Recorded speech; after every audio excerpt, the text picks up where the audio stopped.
Evolusi merupakan sebuah perubahan pada sifat-sifat suatu organisme dari satu generasi ke generasi berikutnya. Perubahan ini biasanya dilakukan untuk bertahan hidup dari perubahan yang terjadi pada tempat hidupnya.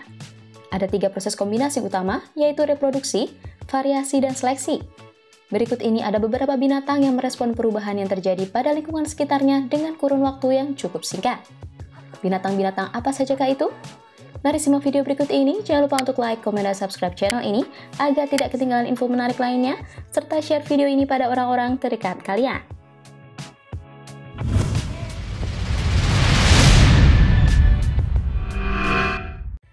Biasanya, evolusi dengan kurun waktu yang singkat dapat terjadi ketika berada pada lingkungan yang kurang menguntungkan, sehingga setiap organisme akan melakukan segala cara agar tetap bertahan hidup. Kepiting dan udang bisa melihat cahaya dengan cukup baik ketika berada pada tempat yang terbuka, sehingga ketika berada pada tempat yang minim cahaya seperti dalam gua, maka mata dari beberapa spesies kepiting dan udang tidak akan berfungsi dengan baik, sehingga membuatnya menjadi buta. Karena hal tersebut, bagian otak yang berhubungan langsung dengan penglihatan pun menjadi tidak berfungsi lagi. Untuk bisa tetap bertahan hidup pada situasi seperti itu, beberapa spesies kepiting dan udang yang berada dalam gua akan memaksimalkan indera lainnya dengan sebaik mungkin.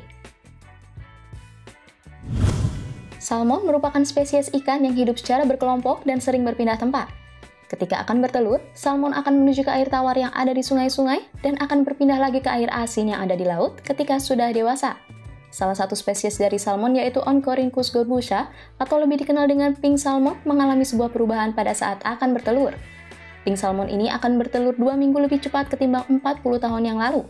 Pergeseran ini terjadi dari generasi ke generasi dengan waktu yang tidak lama. Kurang lebih hanya membutuhkan 2 generasi untuk merubah pink salmon berpindah dari laut ke sungai lebih cepat dari biasanya. Tikus merupakan binatang yang dianggap kotor karena akan hidup pada tempat-tempat lembab dan juga menjadi perantara beberapa penyakit bagi manusia. Tikus sendiri ada yang hidup di alam liar yang jauh dari pemukiman penduduk, dan ada juga yang hidup di sekitaran pemukiman penduduk. Bagi tikus yang hidup di sekitaran pemukiman penduduk, terutama di kawasan Eropa, telah mengalami sebuah evolusi yang membangun imunitas dan resistensi untuk kebal terhadap racun-racun yang biasanya digunakan untuk membasminya. Kemampuan resistensi pada racun ini karena terjadinya evolusi yang mengubah sel DNA-nya. Namun resistensi pada racun ini tidak semata-mata kebal terhadap racun, tetapi juga memiliki batasan, sehingga diperlukan dosis racun yang lebih tinggi lagi dari yang biasanya. Anolis carolinensis adalah kadal anole yang tinggal di pepohonan dengan habitatnya berada pada kawasan Amerika Serikat bagian tenggara.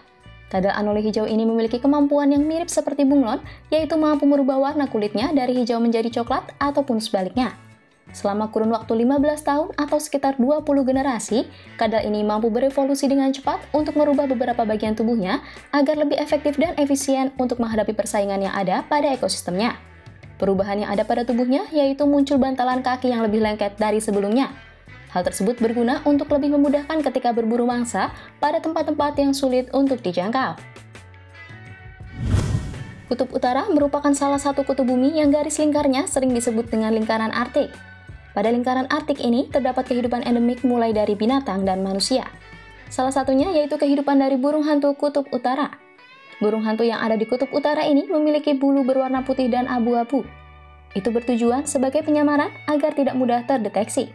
Namun karena musim dingin pada beberapa wilayah utara bumi mengalami penurunan sejak 50 tahun belakangan, mengakibatkan warna dari burung hantu yang ada di lingkaran Arktik mengalami perubahan menjadi didominasi dengan warna yang sedikit lebih gelap agar tetap bisa menyesuaikan dengan wilayah di sekitarnya.